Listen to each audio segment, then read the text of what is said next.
چترال سیاحوں کی جنت۔ چترال پاکستان کے چند خوبصورت مقامات میں سر فہرست ہے، جس کے سربا فلک برف پوش پہاڑ، دریا، دلکش وادیاں، آبشار، جھرنے اور سرسبز پھلدار اور سروکت درخت سیاحوں کو اپنے سحر میں جکڑ لیتے ہیں۔ چترال جانے کے دو طریقے ہیں، فضائی اور زمینی۔ اسلام آباد سے چترال کا فاصلہ 437 کلومیٹر ہے۔ اسلام آباد سے روانہ ہو تو پہلا پڑاؤ دیر ہے۔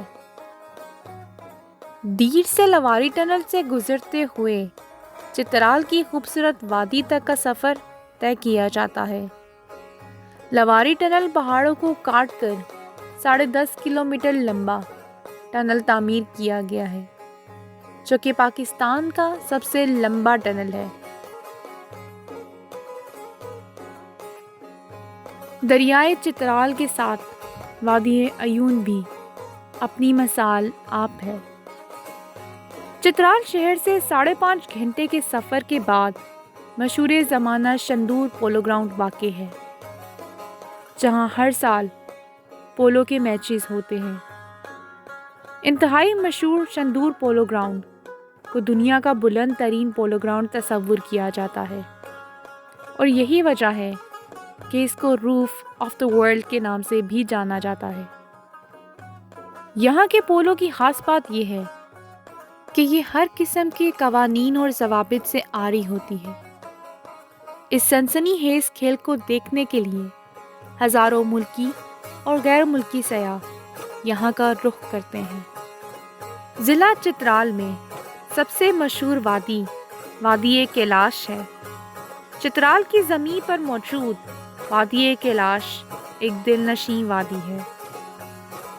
یہاں کی خوبصورتی، ثقافت اور تہواروں کے رنگ پاکستان کے دیگر علاقوں سے خاصے مختلف ہیں۔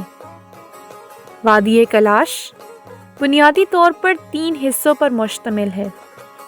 چترال شہر سے تقریباً 30 کلومیٹر پہلے عیون نامی ایک چھوٹا قصبہ آتا ہے، جہاں سے اس علاقے کو جانے کے لیے راستے نکلتے ہیں۔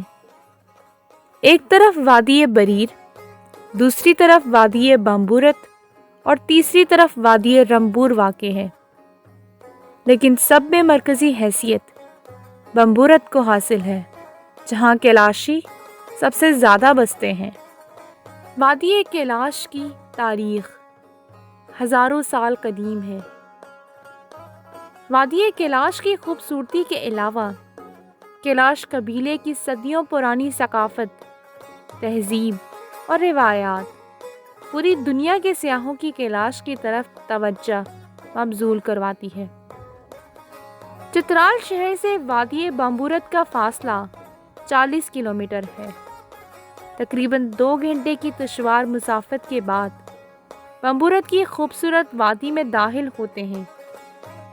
یہاں پر کیلاش قبیلے سے تعلق رکھنے والے 1800 افراد آباد ہیں۔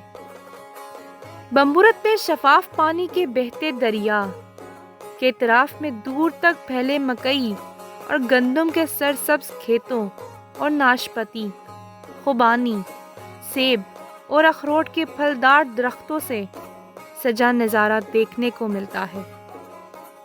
ناشپاتی اور سیبوں کی خوشبوؤں نے پوری وادی کو مہکایا ہوا ہے۔ یہاں کے سیب اور ناشپاتی بے حد میٹھے اور رسیلے ہیں۔ ثقافتی لباس میں ملبوس کیلاش کی حسین دوشیزاؤں کی وجہ سے بامبورت کے نظاروں میں مزید رنگ بھر جاتے ہیں۔ کیلاش کا مطلب ہے کالے کپڑے پہننے والے۔ یہاں کی خواتین سیاہ لمبے فراک نما کرتے پہنتی ہیں، جس پر ہاتھ سے بڑے خوبصورت رنگا رنگ ڈیزائن گاڑے جاتے ہیں۔ سر کو ڈھانپنے والی ٹوپی بھی اس لباس کا ایک حصہ ہے، جس پر درجنوں کی تعداد میں سیپیاں، گونگے، سکے، بٹن اور رنگین پر اور دیگر سجاوٹ کی چیزوں کو بڑی محنت اور نہایت خوبصورتی سے ٹانکا جاتا ہے۔ کیلاشی لوگ لکڑی اور پتھر سے گھر بناتے ہیں۔ زراعت اور مویشی پالنا من پسند مشغلہ ہے۔ لوبیا یہاں کی سب سے معروف اور خوش ذائقہ ڈش ہے جسے ہر کیلاشی شوق سے پکاتا اور کھاتا ہے۔ وادی میں موجود عجائب گھر میں کیلاشی ثقافت کی صدیوں پرانے نواردات اور دیگر اشیاء رکھی گئی ہیں۔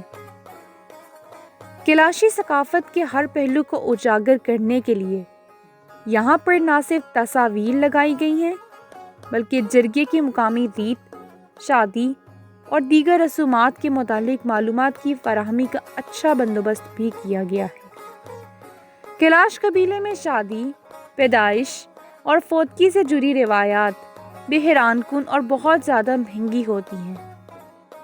کیلاش قبیلے کی مذہبی روایات کے مطابق شادی اور پیدائش کے موقع پر نہ صرف بڑی تعداد میں جانوروں کو قربان کر کے پورے قبیلے کی دعوت کی جاتی ہے بلکہ عزیز و اقارب کو بھی تحفے تحائف دینا لازمی ہوتا ہے۔ شادی کے لیے لڑکا لڑکی کو ایک دوسرے کا پسند آنا لازمی ہے۔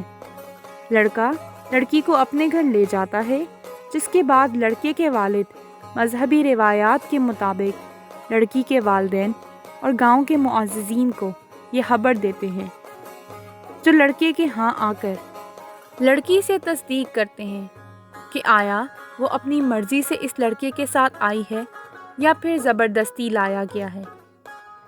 جب لڑکی اپنی رضامندی کا اظہار کرتی ہے تو رشتہ ہو جاتا ہے، جس کے بعد ان مہمانوں کے لیے دعوت کا اہتمام کیا جاتا ہے۔